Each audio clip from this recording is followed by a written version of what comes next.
Díagwyd gach duine, an Gaeilge you know a Cur Sios an Aimsir talking about the weather. Agus an scéal.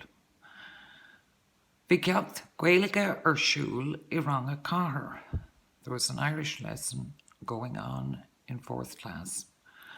Hugan Muntor carta de gach grúpa. The teacher gave a card to each group. Bhí na páistí ag obair le céile. The children were working together.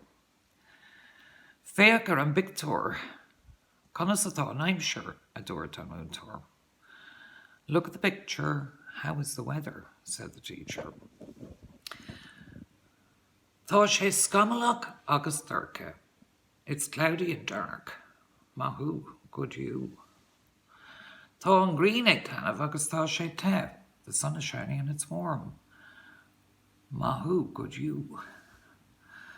Tá sé fór agus tá sé cur sneachta. It's cold and it's snowing. Mahu. Féach a gí amach an inog. Look out the window. Tá sé gwafer ach tá an green ag tanmh. It's windy but the sun is shining. On folklore, boys and girls. Ceacht lesson. Corta card. Ag obair le céile, working together. Scamalach agus dorcha, cloudy and dark. Gwafer, windy. Agus na ceiste na. Cad a bhí siúl I rang a car. Bhí ceacht Gaeilge siúl I rang a car. Cad a thug an múntóir de gach grúpa. Thug an múntóir carta de gach grúpa. An raibh na páistí ag obair le céile. Bhí na páistí ag obair le céile.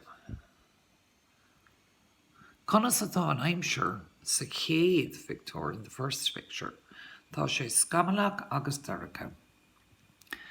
Conas atá an Aimsir inniu. Well, tá sé gwafer agus tá sé fluc inniu.